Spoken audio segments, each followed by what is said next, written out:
BC. Call 0345 6060 973. 9 minutes before 8 is the time. We'll come back to our conversation, your frustration about weddings and other matters in a moment. But let's turn to the conversation and look forward, and in every sense look forward to ambitions for science and research to be driven forward by a new ministerial council and office for science and technology strategy. How exciting. Here with more details of this is Conservative MP and Business Secretary Kwasi Kwarteng, who joins me now. Good morning, Secretary of State. Tell us more about this department. Hello, Nick. Well, the purpose of it, as you said, is to coordinate science policy across government. You will know that as Business Secretary, I'm responsible for essentially looking after spending for our science base, for university, for academics. And that is done within the BEIS department, which I'm Secretary of State. What this new organisation does within government is it coordinates policy across the government, across different departments, and really looks at what we're doing in science and research and development. And that's, as you know, a key area for the UK. And one where we're world leading as the vaccine rollout. Okay, so does this mean we have a new minister on the way then? No, I don't think it's a new minister. I think it's someone within the government that's looking at it. Sir Patrick Vallance is the chair of this body, and it's looking across the government and looking at how we can drive science policy. So we've got a number of cross-department committees. Right, and this is an iteration of that. But we have a new office for science and technology strategies, so this will be found a home somewhere, right? Yeah, it's not going to employ a huge number of people, but it does have a coordinating function where we can look at science policy right across the government. Okay, how will we know if it's worth it? How is it to be judged?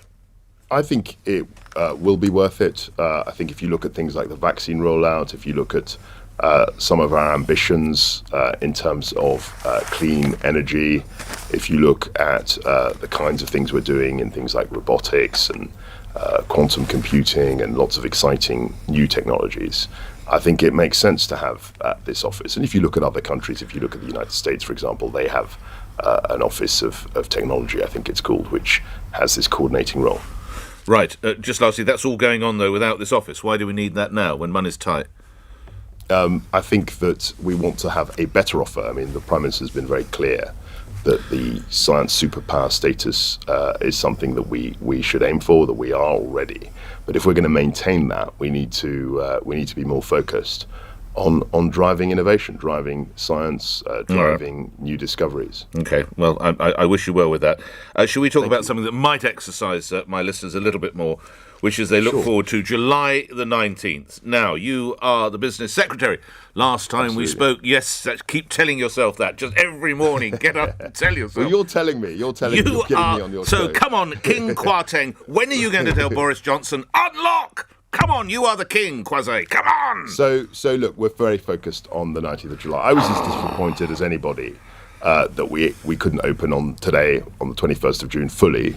But we looked at the data. We thought we need to get a bit more time to get more information, and also to make sure that more people had got their vaccines. And I think, and I always say this, I'm always an optimist by nature, I think we'll be able to get there on the 19th of July and fully reopen.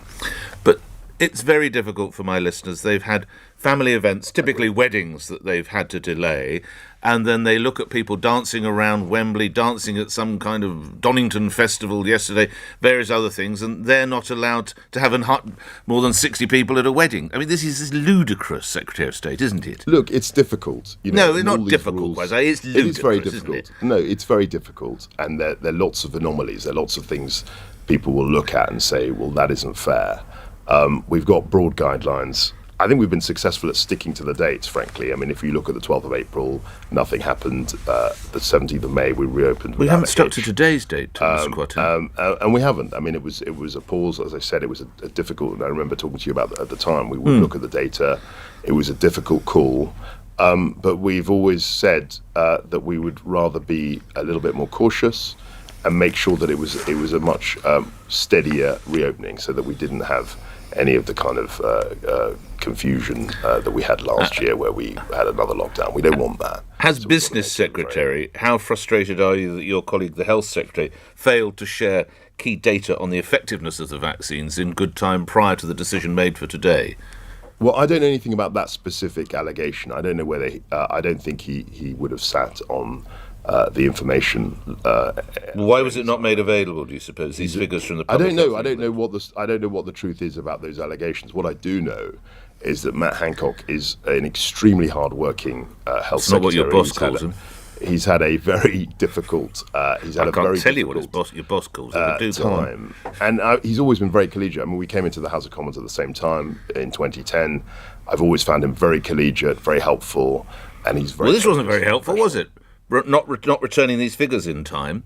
Didn't you ring him up on the weekend and say, Matt, I am the Business Secretary. I mean business. Why didn't those figures get put forward? Look, it's Kwasi here, by the way. How are you? Why didn't that call take place? I don't recognise that in Matt's behaviour. He's always been very collegiate. He works very hard with a number of colleagues, friends, I might call them, across government. He's very well liked and very professional. Reading some of those messages. If that's well liked, that's well liked. I'd hate to be hated in your team. Shall we move to other matters, Mr. Kwarteng? Yeah, sure. Some other headlines.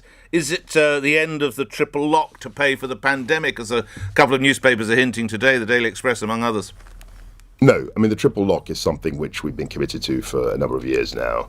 I've never heard any suggestion that that would be changed, and I'm sure it'll be maintained. It's obviously a matter for the Chancellor to think about, but I don't think there's any chance that he'll change it. A lot of tension on you and your cabinet colleagues as regards social care and a plan brought forward there. I have to say, no government has actually solved this, so it's a little unfair to lay all the blame at the feet of you and your colleagues. But what have you got in mind, Secretary of State?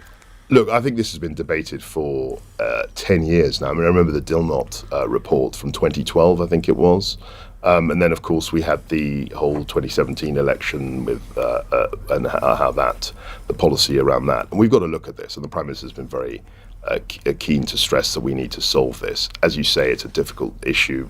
Many governments have failed in addressing it. It's going to require money, isn't it? I mean, it will have to be paid for in some way. Will there be a tax rise?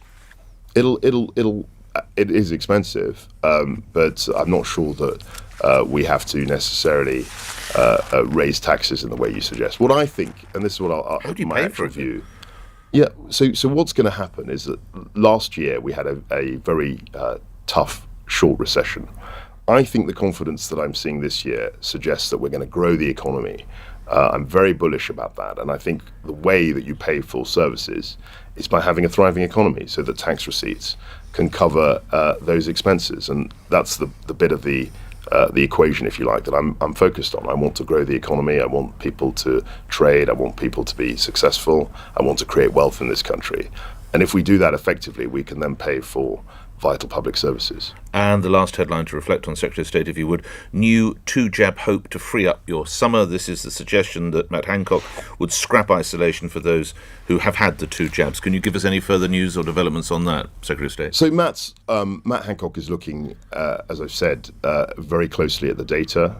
I think there's been encouraging information about the effectiveness of the second vaccine against the Delta variant, and we feel that there's room for optimism. Now, that's up to Matt ultimately, and Sage and other people across the government, and I will have a say in that too, to see how the policy develops. But so far, so good. The information is encouraging.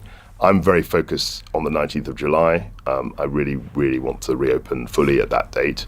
I'm confident that we will. And I think that we're going to have a much better summer, I hope, than we did last year. Grateful for your time. Thanks to you and all the energy of your colleagues. Kwasi Kwarteng is Business Secretary, appearing here on LBC, where the time is 8 o'clock. News is next with Simon Conway. On your radio, on Global Player, and Play LBC. leading Britain's conversation. This is LBC. From Global's newsroom at 8 o'clock, restrictions on weddings have been relaxed slightly on the day the full